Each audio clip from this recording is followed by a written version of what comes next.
Vatimpana etni pasteur Barbier Christina.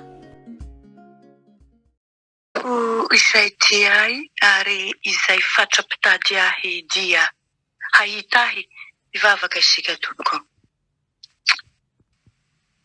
Saotranao indrindra ray zanaka fanahy masina tsara indrindra. Fahasoavana no mbola nomenao anay nazahoanay izao tombonandro vaovao izao. Tsy mendrika ny fitiavanao sy ny famonjam-ponao satria taranaka mpanao meloka zanaka mpanao ratsy. Tsy mendrika ny famonjam-ponao fa izay manantona anao hoe ianao tsy mba misy olona avinao, koa dia diova amin'ny ranao soa ry ilay zanak'ondren'Andriamanitra nanaisitra ny fahotana izao tontolo izao. Sasao amin'ny ranao masina tompo, handray ny famelan-keloka avy aminao amin'izao maraina vaovao izao. Meo anay ny fananao masina hitari-dalàna anay hatrany amin'ny alalan'ny teninao, teny manitsindy anay, teny mampahery anay, teny mampitraka anay. Ta io ny teninao Jesosy, ho voninahitry ny anaranao ny antom-pivelomanay ety an-tany.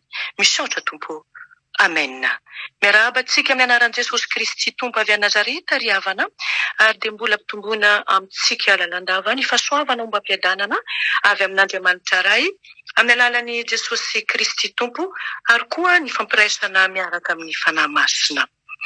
Ny teny izay amparizana antsika dia izay rehevantsika amin'ny filazantsarani Jesosy Kristy tompo araka ny Jaona. Jaona 7:1 ka hatramin'ny 1:12 vakina amin'ny anaran'ny tompo manao hoe: raha nandalo Jesosy dia nahita lehilahy jamba hatry ny fony vao teraka. Ary ny mpianany nanantona azy hoe: Rabio, iza moa no nanota io lehilahy io va? Sa ny ray aman-dreniny no dia teraka jamba izy? Jesosy namaly hoe: tsy io lehilahy io no nanota na ny ray aman-dreniny, fa ny hanehoana ny asan'Andriamanitra eo aminy. Isika tsy maintsy manao ny asany izay naniraka ahy raha mbola atoandro avy ny alina ka tsy mahazo miasa ny olona. Raha amin'izao tontolo izao aho dia fahazavana izao tontolo izao. Rehefa nilaza izany izy dia nandrora tamin'ny tany ka nanao feta tamin'ny rora, dia nahosony ny mason'ilay jamba. Ary hoy izy taminy: andeha sasao ny masonao any amin'ny farihy Siloama, izay atao hoe raha dika ny rahina. Dia lasa izy ka nanasitra, dia niverina nahiratra. Koa izay nifanolotra taminy sy izay nahita azy fa mpangataka izy taloha dia nanao hoe: tsy ity va ilay nipetraka nangataka? Hoy ny sasany, izy ity, fa hoy ny sasany, tsia, fa tahaka azy ihany. Ary hoy kosa izy, izaho no izy. Dia hoy ny olona taminy: ahoana no nahirata ny masonao? Ary izy namalika nanao hoe: ilay lehilahy atao hoe Jesosy no nanao feta dia nanositra ny masoko, ka nanao tamiko hoe: makany sany Siloama ka sasao ny masonao, koa nandeha aho dia nanasa azy ka dia nahiratra. Amen. Ray masino, manamasinana amin'ny fahamarinana, ny teninao no fahamarinana. Amen. Ny lohateny fampahirezana amin'izao maraina izao, araka ny efa hitantsika raha nanokatra an'izao fifandraisana izao, dia hoe tokony ho fantatra izao tontolo izao ny herin'ny zanak'Andriamanitra. Tsy ilaina devitra fa izao tontolo izao dia zanaky ny fahajambana sy ny fahamaizinana ary fahalotona. Tsy hita eo aminy ny olona madio ateraky ny tsy madio. Azany na tonga ny mpanao salamo nanoratra hoe: indrozy tamin'ny eloka no niterahana ahy, ary tamin'ny fahotana no torotoronahy ny reniko. Mazava araka izany fa tsy miteraka fahafenoana amin'ny olona ny fahotana, na mitoe-batana izany na mitoe-panahiny izany. Koa tsy mahagaga ary araka izao tantara vao avakitsika izao, raha hita amin'ny olona ny fahaterahana sampona ohatra izay hitrangan'ny olona teraka, mety mona hatrany akebondreniny na mareniny, vao teraka dia jamba araka nyity tantara ity, na kilemaina mandringa eny. Tsy ny sampy ny toe-batana ihany koa fa ny aratsy ny fony avy hatrany ka mitombo amin'ny fahasahiana sy ny faharatsiana. Fa ny fisainan'ny fon'ny olona mantsy hoy ny ten'Andriamanitra dia ratsy hatramin'ny fahazazany. Ino ary no atao amin'ny olona ratsy hatramin'izany fahazazany izany? Tsy arovy. Fa natoy izany azy izy dia tsy fandringanana, tsy famonovony foana zany, fa maika fampisehoana ny asan'Andriamanitra, ny herin'ny zanak'Andriamanitra. Koa manaingatsika kristianina rehetra mpiara-miasa aminy ary Jesosy, fa tsy ny mitsimpona ny haratsy ny tsirairay no foto-javatra, fa ny hanasoa azy ireny. Ka izao no baiko ny ary araka ny lohateny lehibe ndraraina amintsika mbola verina indray hoe tokony fantatra izao tontolo izao ny herina zanak'Andriamanitra. Raha vao mandeha an'izany lohateny izany isika dia tonga ao an-tsaintsika sahady ny fanontaniana hoe inona sy inona vary moa izany herin'Andriamanitra izay tsy maintsy haseho amin'izao tontolo izao izany. Zao ny tokoteny indray mahamasana andro zaraina aminao araka izany lohateny lehibe izany. Manala ny aizina sy ny aizo-pito amin'izao tontolo izao Jesosy. Manararaotra ny fotoana rehetra omen'Andriamanitra azahoana soa isika. Ary farany mampahafantatra izao tontolo izao fa fitsarana no fara asan'Andriamanitra, fara asan'ny filazantsara. Hojerevantsika tsirairay izany. Manala ny aizina sy ny aizo-pito an'izao tontolo izao. Samy hafa dia samy hafa ny fiseho ny asan'ny zanaky ny maizina sy ny zanaky ny mazava eo amin'ny firenen'ny izao tontolo izao.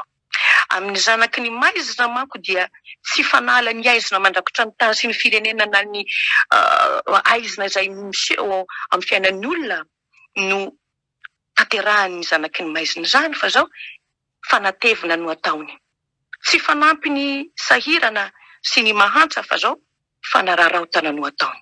Koa izay hita fa voamafy dia zao tsy fanavitra fa fanakora na fanarapy, eny mety fandatsa misy aza na fanatositosoka. Hafalavitra noho izany ny zanak'Andriamanitra. Hafalavitra toy izany ny zanaky mazava.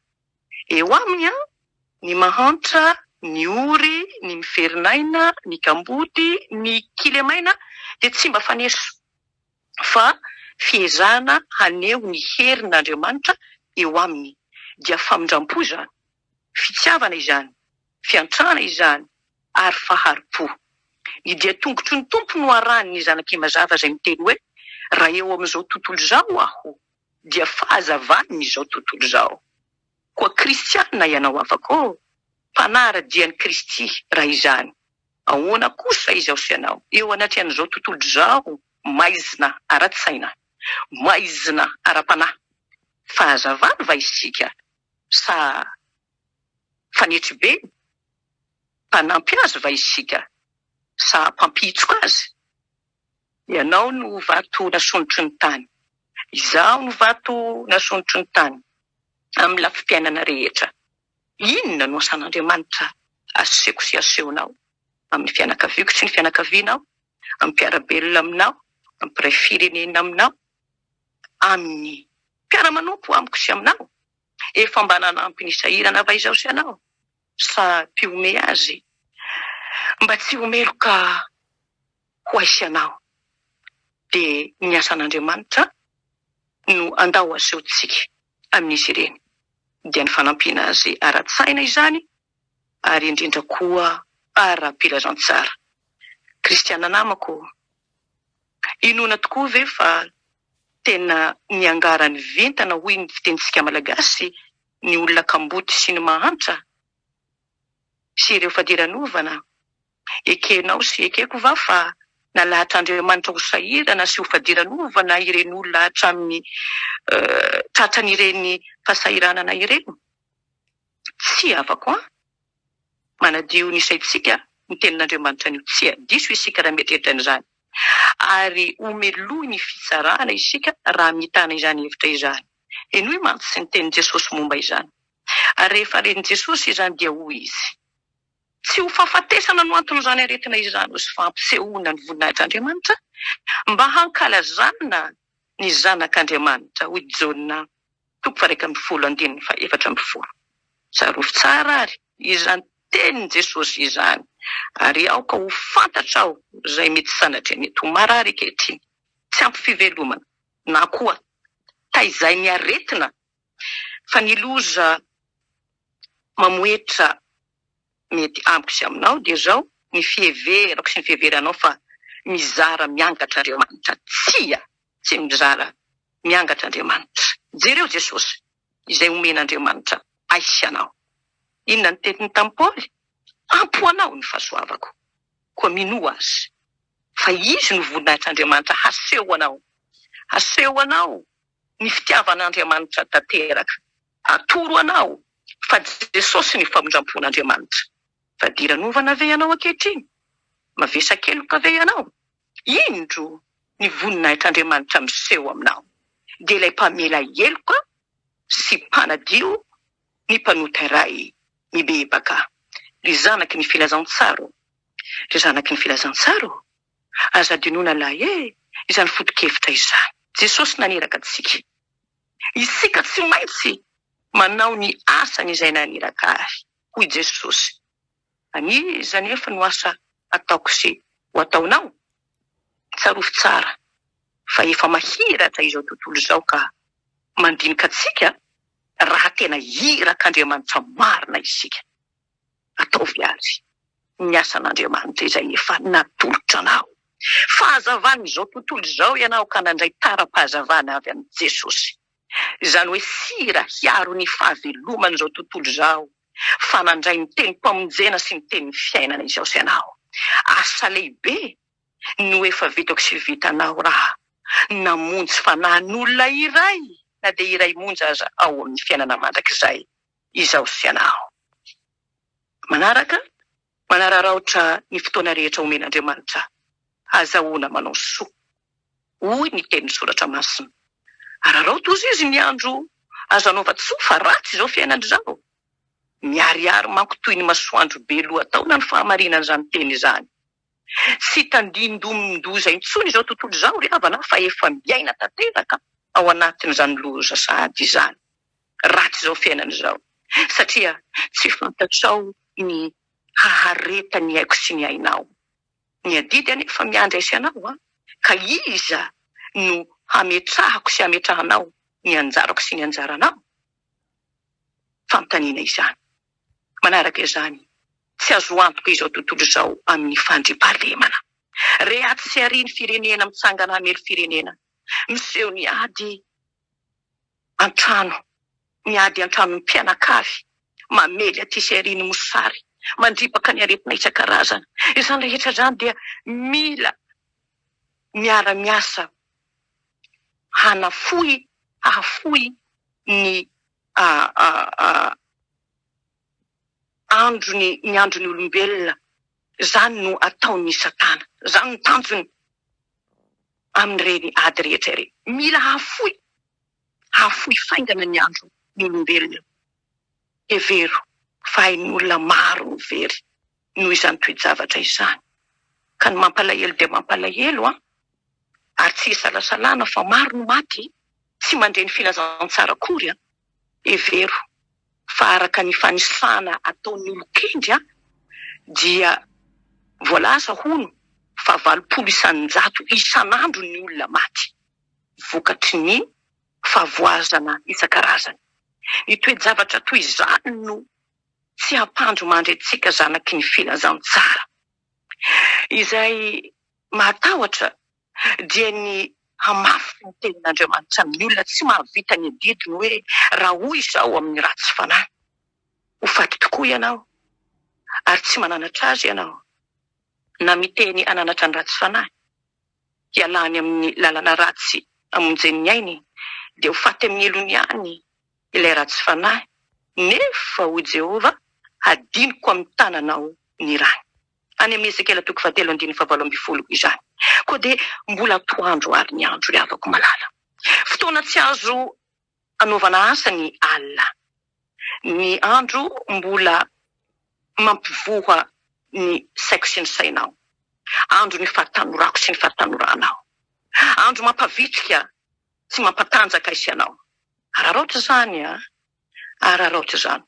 Mba havitanao asa soa, sy havitako asa soa dia ny fitoriana ny filazantsara. Koa ho anao zay mety variana ka manitsina ny sofinao, tsy haino ny teny famonjena.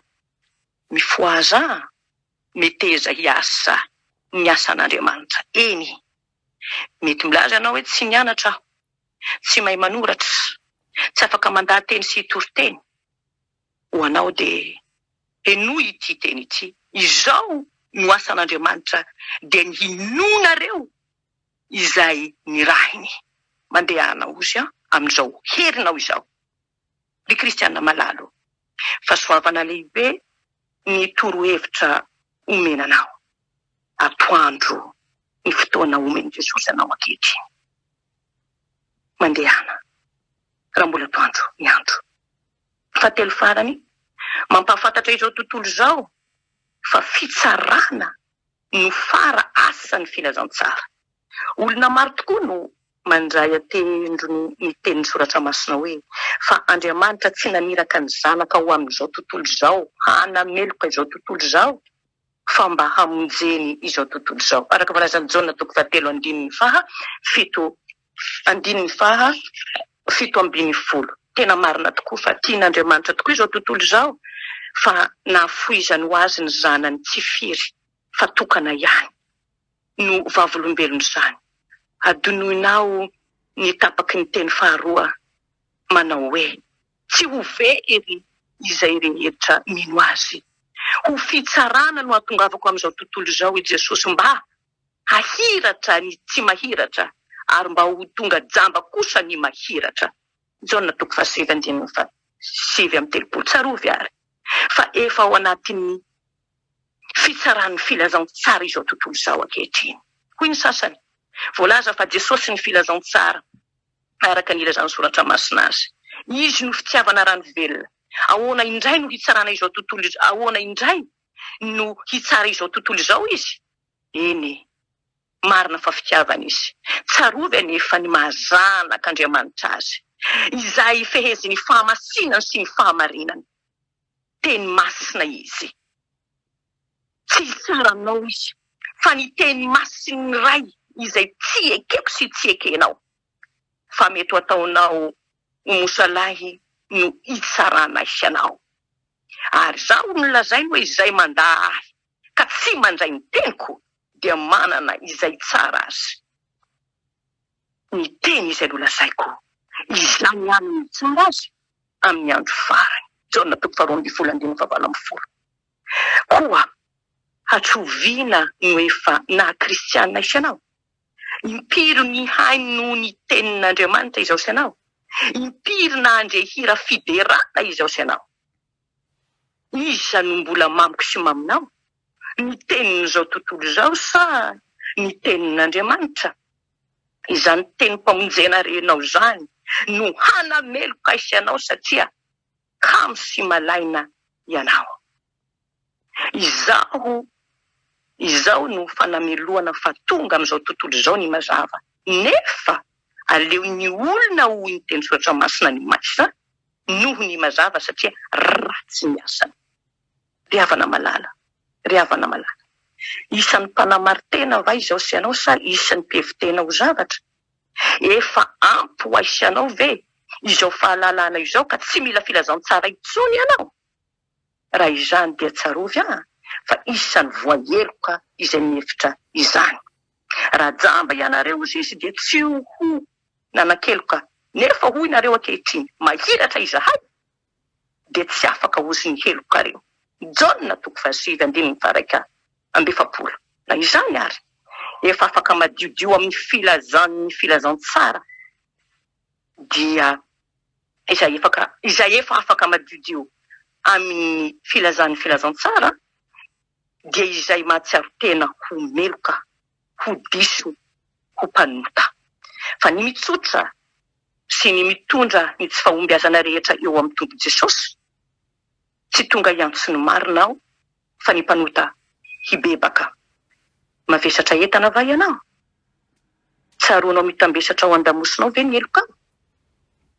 mila ho tapaka vaniozona noho ny ziogany fahotana hoy ny tenin'Andriamanitra. Miantso aisianao, hatony Jesosy fa hanafaka aisianao madiodio. Mitenena aminy hoe Tompo, mamindrafo amiko fampanota aho.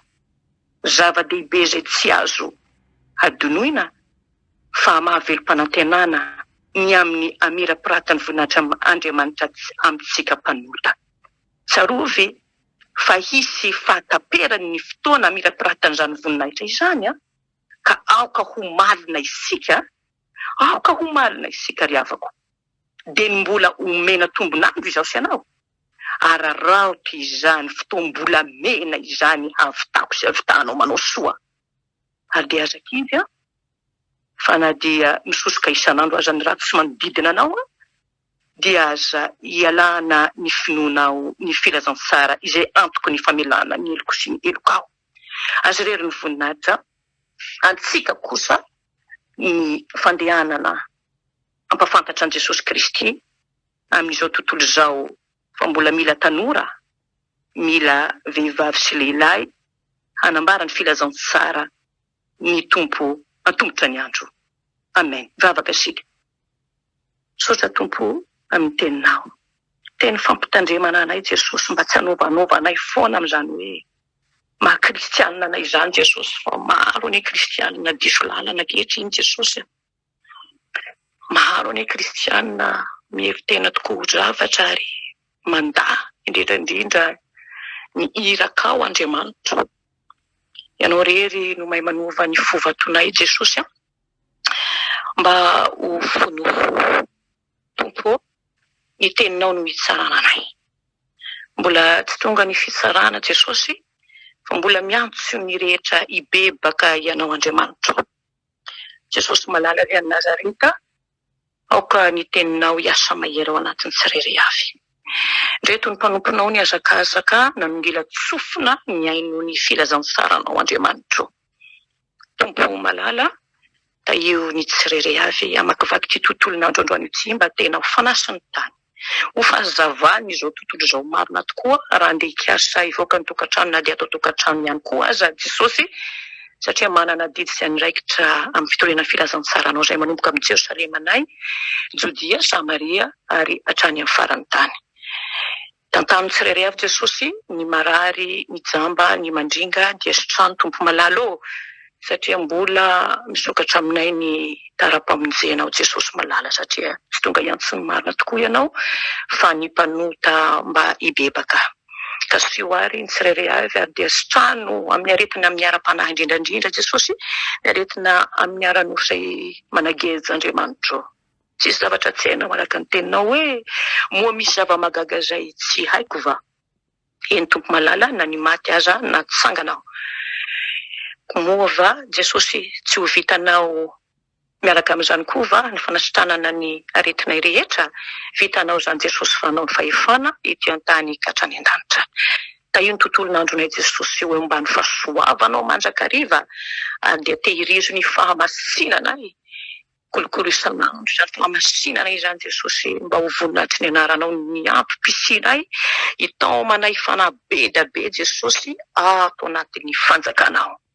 Eny Jesosy malalako, tsofrano ary ny mpanomponao amakivaky izao tontolon'andro izao. Raiso ny fitahiana ny tsodrano ho tononona amin'ny anaran'i Jesosy Kristy Tompo manao hoe mahereza sy mahatanjaha ka mahefa be. Aza matahotra ana amin'ny vadi-po fa Jehovah Andriamanitra dia ilay Andriamanitra no momba anao. Tsy andao na afo ianao izy, ambara-pahavitanao ny asa rehetra anaovana ny tranon'ny Jehovah. Mandehanao i Tompo amin'izao herinao izao ka raha mitany rano ianao dia ombanao ao iny Tompo, raha mitany ony ianao dia tsy hanafitra anao izy. Raha mandeha mamaky ny afo ianao dia tsy homay ary tsy hiretra aminao ny lelafo. Fa izao no Jehovah hoy ny Tompo dia Jehovah Andriamanitrao, dia ny iray masin'Israely izay mamonjy anao. Saotra Tompo malala, mahatoky izay niantso anareo iny Tompo ary izy ihany no hanefa izany. Atotra ianao ry ilay mpanjaka ny mpanjaka ry zanak'Andriamanitra. velona miasa ty anatinay. Anao ny haja, anao ny saotra, idera, ny voninahitra, ny fahefana, mandrakizay, fa ho an'ny zanakao kosa, ny fitiavana tanteraka anao ny asanao, ho an'ny zanakao kosa, ny fanitarana ny ambainday ny fanjakanao, ho an'ny zanakao kosa ny fanomponanao amin'ny fifaliana, fanetretena ary fitiavana, ary ny fiadanam-po. Misaotra tompo malalako. Alleluia. Amen.